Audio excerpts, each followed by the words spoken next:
repercutir as mudanças propostas pelo governo sobre o IOF, converso agora com Juliana Inhans, professora de Economia do INSPER. Seja bem-vinda à nossa programação. Muito obrigado por atender ao nosso convite. Oi, Gabriel, boa tarde, é um prazer estar aqui com vocês. Medidas estruturais, na tua opinião, Juliana, ajudam o governo a equilibrar as contas e diminuir o risco fiscal brasileiro? Olha, sem dúvida, elas ajudam, né? Acho que a gente só tem que pensar em quanto que essas medidas que foram propostas são de fato estruturais, né? A gente está vendo aí um pacote, né? E é importante a gente sempre deixar claro, né, Gabriel, que na verdade tudo isso vem muito das falas, né, dos líderes, né, hoje cedo, nesse evento, inclusive, que foi aqui no INSPER, e do próprio ministro Fernando Haddad ontem à noite, mas a gente ainda não tem um detalhamento maior dessas medidas. Mas fato é que a gente acho que talvez tenha que ponderar um pouco enquanto elas de fato são estruturais, porque elas miram muito num aumento de arrecadação, numa recomposição aí de receitas, e muito pouco se fala de fato em mudar a estrutura dos gastos do governo, das contas públicas, para conseguir gerar uma percepção aí de que realmente nós estamos caminhando aí no sentido correto de um equilíbrio fiscal.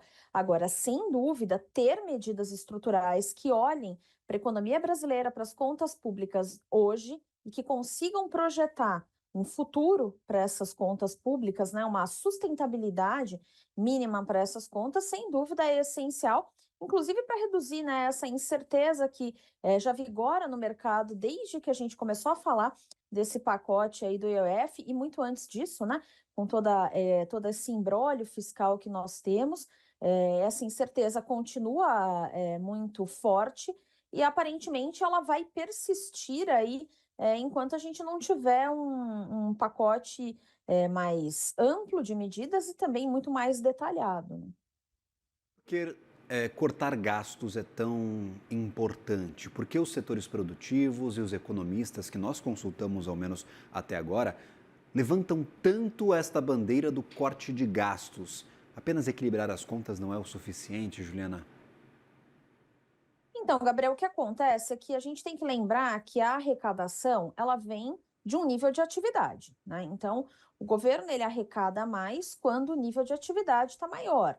Se ele tiver um nível de atividade econômica mais baixo, ele certamente vai ter uma frustração aí nas suas receitas, porque ele vai arrecadar menos. Quando a gente olha para o que acontece dentro da economia brasileira, acho que primeiro a gente olha para a arrecadação mirando, ou pelo menos projetando um crescimento econômico e um volume de atividade que não está certo, né? Ele não é garantido, né? Porque a gente olha para o que a gente acha que vai acontecer. É muito natural que muitas vezes o governo superestime, inclusive, esses valores, né? Se o governo não for otimista aí com as suas medidas, quem o será, né? Então, o governo às vezes acaba sendo otimista de uma forma talvez até excessiva, traz, né, indicadores aí de atividade econômica e projeta as suas receitas em cima desses indicadores. E aí, claro, o que ele tem feito ao longo dos últimos tempos é tentar cada vez mais arrecadar, entendendo que, olha, a economia está crescendo, a gente prevê que ela vai crescer e as coisas podem se equilibrar, né? Então, gera essa percepção de que equilibrar as contas seria o suficiente. Na verdade, primeiro, a gente não consegue garantir essa receita, acho que esse é um ponto importante. Existe uma grande dúvida se a gente vai realmente conseguir arrecadar o quanto precisa.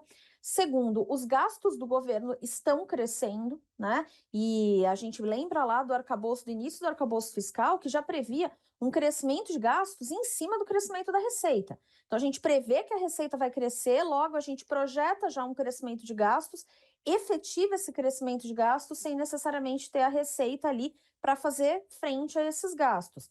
E a gente tem, no final das contas, alimentado uma dívida pública que só cresce. Então, hoje, no momento em que a gente chegou na economia brasileira, só equilibrar a conta não é suficiente. Primeiro, porque quanto mais a gente recompõe em receitas, né? Quanto mais a gente tributa, e querendo ou não, tudo isso que está sendo colocado aí como proposta gera, de alguma forma, um aumento de arrecadação via tributação, via carga tributária. direta ou indireta. Então, só fazer isso vai fazendo com que, naturalmente, as pessoas consumam cada vez menos, as indústrias produzam menos, os incentivos à produção podem ser também bem distorcidos nesse momento, e isso pode gerar uma redução da produção, que, por sua vez, diminui ainda mais as possibilidades de gastos. Só que os gastos já são elevados, então a gente não consegue nem pagar a dívida pública, ou pelo menos reduzir o crescimento dessa dívida pública, quem dirá, então, conseguir fazer políticas e ter projetos mais estruturantes ao longo do tempo. Então, no momento que a gente chegou com o risco que a gente tem, com as incertezas que a gente tem, só tentar equalizar a conta não consegue garantir sucesso.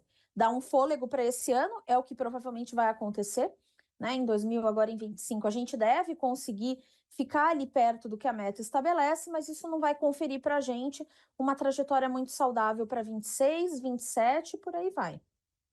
Estruturalmente, por exemplo, para crescimento da economia brasileira, quando a gente fala de PIB, o multiplicador do PIB, quando a gente aumenta o tributo, normalmente tem efeito negativo no resultado final da nossa economia. E do outro lado, a gente tem, por exemplo, debêntures incentivadas, que acabam facilitando a captação para o setor de infraestrutura, e as LCIs e outros títulos para o setor imobiliário, que fazem parte do investimento total brasileiro. A gente pode ter um investimento menor, desincentivado, e um multiplicador do PIB também menor por conta dessa maior carga de tributos.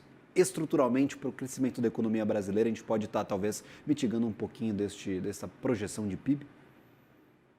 Mas sem dúvida, acho que a gente pode ter sim esse efeito de, primeiro, ter um crédito mais caro, né? Porque no final das contas é isso que acontece, né? A gente vai começar a ter um custo de captação maior, especialmente para esses setores que você sinalizou, mas a gente pode vir, o pacote pode vir aí especificado com outros fundos e mirando em outros setores. Então, isso pode fazer sim um encarecimento do crédito, isso naturalmente aumenta o custo da produção, e isso pode sim gerar aí um efeito que não é muito agradável sobre o crescimento econômico. Da mesma forma, quando a gente tributa mais, como você mencionou, a gente acaba tendo uma redução aí do volume de recursos que estão disponíveis para outras finalidades, como o próprio consumo, né? Então, a gente acaba desestimulando um tanto a demanda, né? E é isso que vai acontecer no final das contas, né? Esse pacote, ele mira, né, uma recomposição de receitas e tenta resolver a questão muito mais pelo lado das empresas e das famílias do que do próprio governo, né? O ideal seria que o governo também partilhasse dessa responsabilidade de reduzir os seus gastos.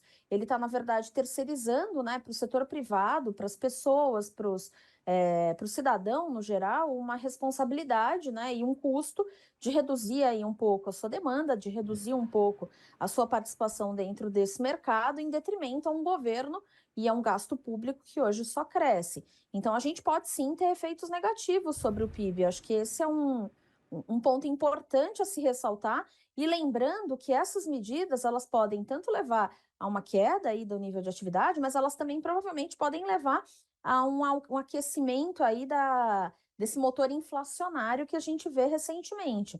Pode acontecer desses produtores repassarem uma parte desses custos maiores com essas tributações, com essas alíquotas, o que pode fazer com que os preços subam, e aí a gente vai estar num cenário muito pouco agradável, né? Um cenário com preços ainda pressionados e com uma economia que cresce menos do que aquilo que a gente queria, do que aquilo que a gente, inclusive, poderia crescer numa economia mais saudável, mais ajustada. Parece, a análise é essa desde o começo do dia, que o governo está empurrando a responsabilidade para o Congresso Nacional para cortar gasto. O presidente da Câmara dos Deputados disse no evento do INSPER com o Valor Econômico que tem disposição, por exemplo, para discutir piso para a educação e para a saúde, talvez não com uma desvinculação total deste crescimento dos pisos, mas com uma integração de ambos para dar mais eficiência para esse tipo de investimento. Foram algumas das alternativas, mas disse que há disposição para debater este tema. Há disposição também para debater o tema dos benefícios fiscais. O Mota fala em também reduzir o crescimento do Fundeb, o Fundo de Desenvolvimento da Educação Básica, e fazer ajustes no benefício de prestação continuada. Estas seriam algumas ideias que dariam mais solidez para este ajuste fiscal. Este é o caminho para onde a Câmara dos Deputados aponta, talvez, na tua opinião, Juliana? Acho que sim, acho que essa é uma parte do caminho, Gabriel. Acho que a gente tem, claro, aí o governo ele está realmente empurrando para o Senado, para o Congresso no geral, né, a responsabilidade de fazer um ajuste talvez mais estrutural, porque se a gente for perceber, as medidas anunciadas exclusivamente pelo ministro são medidas de recomposição de receita, né, de arrumar dinheiro para pagar a conta. E ele tem realmente jogado para o Congresso a responsabilidade do corte de gastos, inclusive porque a gente está aí já praticamente num ano eleitoral, né? A gente está em 2025, no momento em que a campanha eleitoral informal já começou. Então, ninguém está querendo muito se indispor com as suas bases, e é óbvio, ele joga, né, depois de todo o imbróglio que veio aí, né, o incômodo que veio com o anúncio do pacote do IOF, ele joga, claro, para as casas a responsabilidade de discutir questões mais estruturais, porque o governo, claro, não vai querer colocar ali a sua única digital como um governo que reduziu gastos, que piorou a qualidade, os serviços prestados à sociedade, né? Iria muito contra aquilo tudo que o governo propôs ali na sua campanha eleitoral. Então, ele precisa de outras assinaturas, de outras digitais ali para confirmar esse pacote, essa eventual mudança estrutural. Eu acho que a pergunta é, enquanto que o Senado e a Câmara vão estar dispostos a colocar ali as suas assinaturas dentro de projetos que reduzam gastos, né? Agora, o que a gente precisava mesmo, além de todas essas medidas que você falou, é pensar e se debruçar em outras questões também, né? A gente precisava, de uma forma muito séria e muito comprometida, repensar o tamanho do governo, né? Nós temos um governo grande, um governo que é caro, então a gente deveria repensar o tamanho do governo, a questão dos supersalários, né? O judiciário precisa entrar dentro dessa história para repensar a questão dos supersalários. Isso parece pouco, mas isso traria muito mais solidez e muito mais segurança num momento onde a incerteza parece que virou um lugar comum dentro da economia. Então, a gente precisa pensar nos supersalários, a gente precisa pensar em outras medidas mais estruturantes, como, por exemplo, a questão da aposentadoria dos militares, que foi uma coisa que ficou pelo caminho. O governo tinha prometido se debruçar nesse tema, aparentemente não está querendo colocar a mão nessa história. A questão do salário mínimo vinculado aí, né, a benefícios vinculados ao salário mínimo, o salário mínimo crescendo de acordo com o crescimento da economia, isso tudo também encarece bastante as contas. Então não tem jeito, a gente vai ter que entrar em questões que não são agradáveis, né? E pouco eleitoreiras, inclusive. Mas isso sim traria muito mais solidez. Pensar numa reforma administrativa mais séria, pensar de uma forma mais ampla em como é que se reduz gastos, em como é que você gera eficiência de gastos, isso sim conseguiria dar uma virada e levar a gente, claro, para um modelo aí, ou pelo menos para uma tentativa de um modelo de crescimento um pouco mais sustentável.